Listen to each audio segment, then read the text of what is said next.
Coucou tout le monde, j'espère que vous allez bien.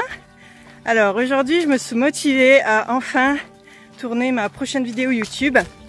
Donc pour mes abonnés, vous savez que je poste d'habitude une vidéo tous les 2 jours. Donc là j'ai pris un tout petit peu de retard quand même. Mais ceux qui me suivent sur Facebook et Instagram, d'ailleurs si c'est pas déjà le cas, n'hésitez pas à me suivre sur ces réseaux sociaux où je suis surtout très active en story. Mais ça m'arrive aussi de poster des publications sur mon feed. Vous saurez donc, ceux qui me suivent, que c'est parce que j'ai fait plusieurs tentatives pour la recette que je vais partager avec vous aujourd'hui.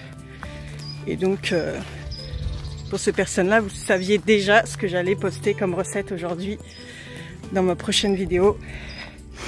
Et vu que voilà, ça fait un petit moment là que je devais filmer ma prochaine vidéo, je me suis dit je vais prendre quand même un petit peu d'avance et j'en profite d'être dehors là en train de faire ma marche du quotidien. Je finalise les 3 heures de marche du jour, sachant que j'ai fait aussi environ 3 heures hier. Et aujourd'hui j'ai également passé 1 heure à ramasser des cerises pour faire justement la vidéo d'aujourd'hui. Donc voilà, j'ai pas mal bossé, on va dire. Donc voilà, aujourd'hui je vais donc partager avec vous une recette de clafoutis aux cerises, à la pistache et à la noix de coco. Alors, vous allez vous régaler.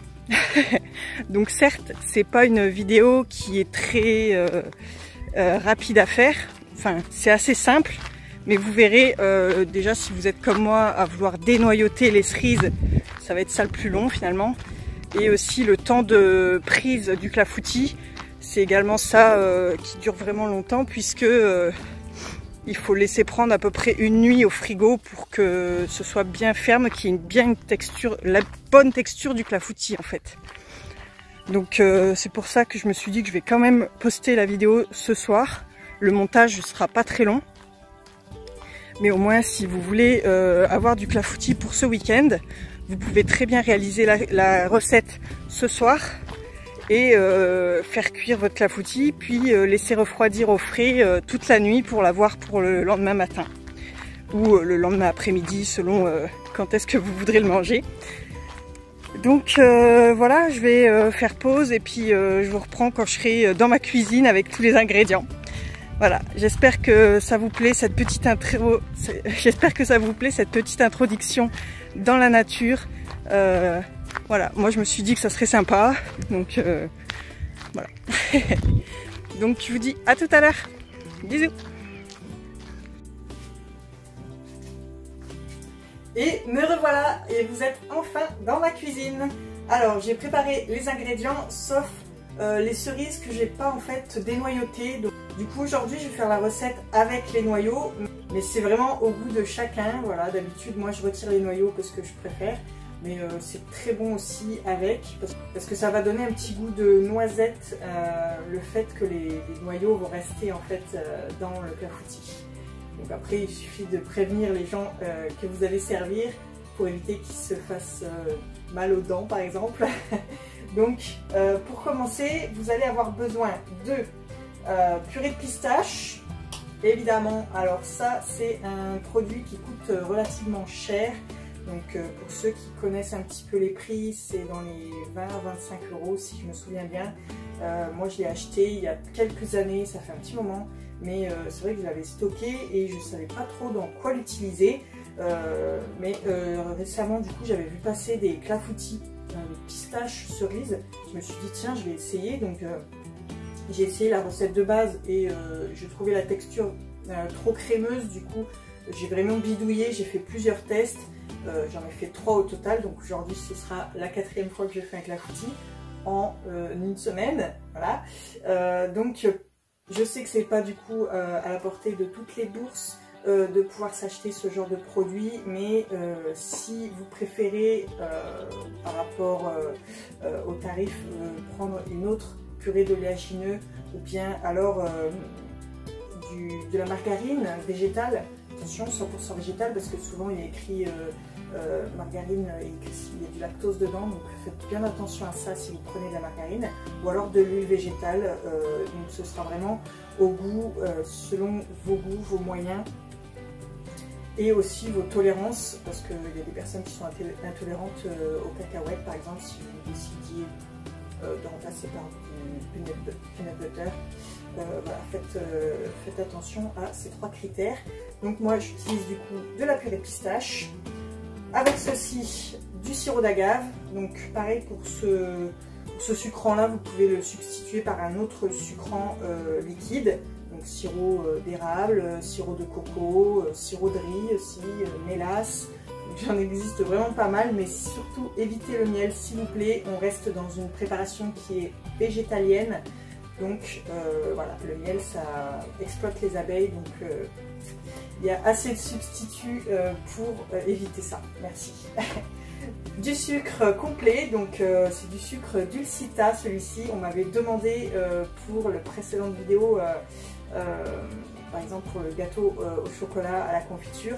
Et en fait, oui, c'est du sucre complet Dulcita que j'achète sur le site d'Aurore Market, où il y a des réductions vraiment de fou sur ce site. C'est pour ça que j'adore acheter des produits sur ce site. D'ailleurs, j'ai un code de parrainage pour faire profiter de 20 € de réduction pour seulement 49 € d'achat. Donc ça vaut vraiment le coup. Donc je le mettrai en lien dans la description si ça vous intéresse. Ensuite, on a besoin aussi de lait végétal. Donc moi, c'est toujours mon lait végétal riz et noix tigrée, parce que en fait, j'en avais acheté vraiment beaucoup dans un magasin Noz. Pour ceux qui connaissent, c'est vraiment une pépite ce magasin pour avoir des produits véganes vraiment pas chers. Donc les laits végétaux, généralement, c'est moins d'1 €. Et alors que voilà, ça en magasin, ça peut être 3 à 4 fois le prix. Voilà, donc moi j'avais un stock de ce lait végétal, mais vous pouvez très bien utiliser du lait de soja ou du lait d'amande ou du lait de riz, du lait d'avoine. Voilà, pareil, il y a beaucoup de laits végétaux qui existent. Ensuite, on a aussi besoin d'un petit peu de sel, donc ça, ce sera une petite pincée vraiment, de coco râpé. Pareil, si vous n'aimez pas trop la noix de coco, parce que bon, c'est vrai que ça va se sentir un petit peu dans le clafoutis, et là, c'est ce qu'on recherche en fait. Vous pouvez le substituer par de la poudre de noisette ou de la poudre d'amande, ou alors de la fécule ou un peu plus de farine. Voilà, donc tout est possible. Ensuite, un petit peu d'agar-agar et de la farine. Voilà. Donc c'est de la farine de blé, donc pareil que j'ai acheté sur Aurore Market. Voilà, donc j'en parle souvent dans mes précédentes vidéos de cette farine, mais elle est vraiment top. Donc je crois que j'ai tout nommé au niveau des ingrédients, mis à part bien sûr les cerises, mais c'est parce que je les ai mises de côté. J'en ai vraiment ramassé beaucoup, c'est énorme, j'ai pas pesé, mais il y en a plusieurs kilos en tout cas.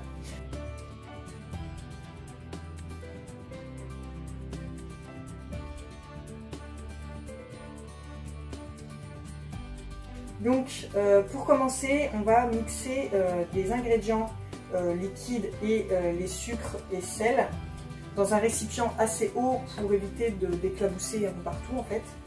Donc je vais faire la tare. On va commencer par mettre 20 g de sirop d'agave, 25 g de sucre,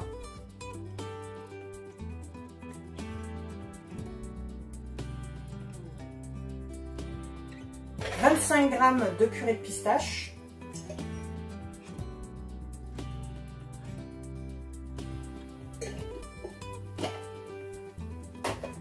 180 g de lait végétal,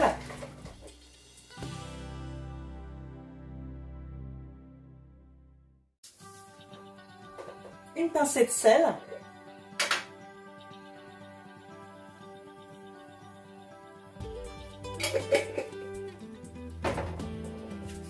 2 g d'agar-agar, 15 g de coco râpé.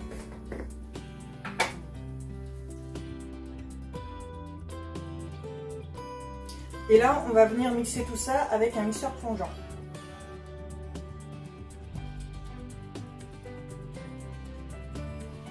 Voilà, donc logiquement, il faut vraiment pas longtemps parce que c'est juste pour éviter que la purée de pistache fasse des gros morceaux en fait et que tout soit bien uniforme. Donc là maintenant on va prendre un saladier et on va mettre 70 g de farine.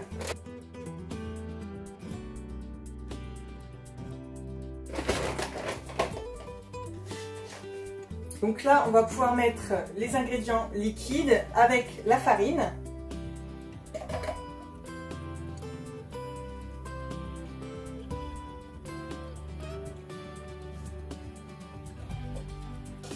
Et mixer également le tout avec le mixeur plongeant.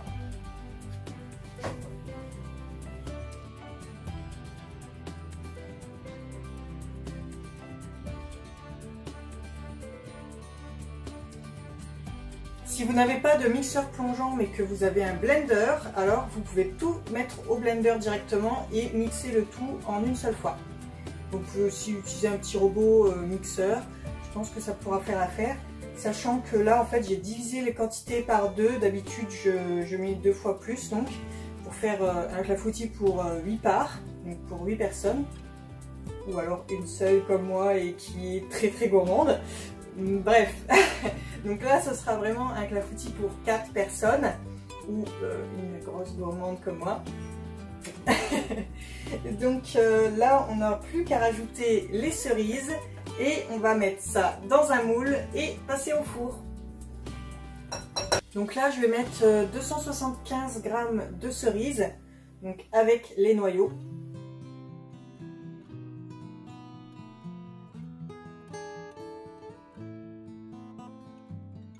D'ailleurs dites-moi en commentaire si vous êtes de la team avec ou sans noyaux pour votre clafoutis. Là je vais huiler mon moule et le fariner. Donc là j'avais mis un petit peu d'huile dans mon récipient ici.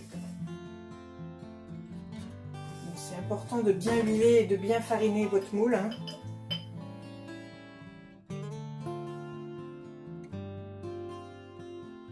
À ce moment là on peut également mettre le four à préchauffer à 150 degrés Celsius.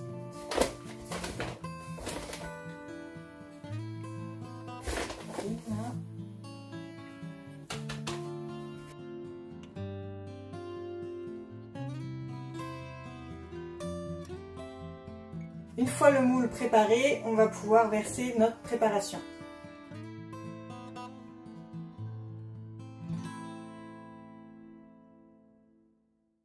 Donc là, vous essayez de placer les cerises le plus possible uniformément dans le moule.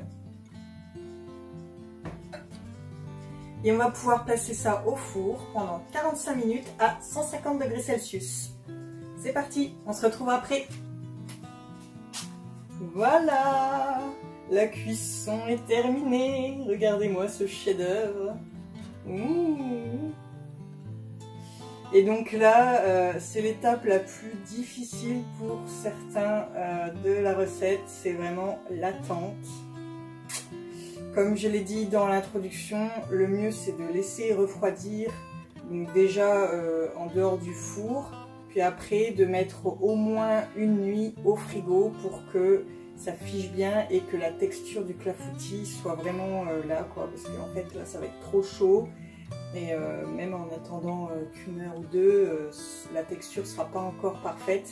Donc c'est vraiment une étape essentielle, c'est d'attendre voilà, au moins une nuit que ça refroidisse et que le clafoutis prenne bien au frais. Donc voilà. J'espère que vous serez patient et que ce ne sera pas trop dur pour vous d'attendre. Mais en tout cas, ça vaut vraiment la peine. Donc j'espère que vous réaliserez cette recette. Si c'est le cas, n'hésitez pas à me taguer sur les différents réseaux sociaux. Les liens sont dans la description, Facebook, Instagram. J'espère que cette vidéo vous a plu. Merci beaucoup de l'avoir regardée. Pensez à liker, à commenter et à partager si ça vous plaît. Je vous le répète à toutes les vidéos, mais c'est très important pour moi parce que ça permet en fait de me soutenir. Moi je fais ça gratuitement en fait et ça me prend vraiment beaucoup de temps de créer des vidéos. Je vous partage des recettes que je teste et que je trouve vraiment très bonnes.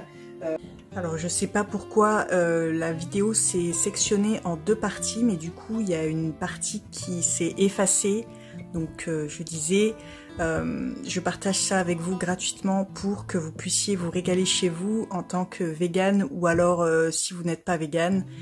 Donc si ça vous permet de végétaliser votre alimentation, c'est tant mieux. Et donc voilà, je laisse la suite de la vidéo reprendre. Et pour vous permettre aussi de végétaliser votre alimentation si vous n'êtes pas déjà vegan. Si vous l'êtes, tant mieux. Si vous l'êtes pas, vous pouvez partager avec ceux qui pensent encore que les pâtisseries et les autres préparations que je vous partage ont besoin d'œufs, de lait, de vache, etc. Enfin de produits d'origine animale, alors que je vous prouve tout le contraire. Donc c'est pour ça que c'est important pour moi de vous répéter sans cesse, voilà, de liker, de commenter, de partager. Donc merci énormément à tous ceux qui prennent le temps de le faire. N'hésitez pas également à vous abonner si ce n'est pas déjà fait, ainsi qu'à activer la cloche des notifications pour être notifié de toutes mes prochaines vidéos, principalement de recettes, mais pas seulement. Vous pouvez également prendre un petit peu de temps pour voir ou revoir mes précédentes vidéos. Et sur ce, je vous dis à très bientôt dans une prochaine vidéo. Bye!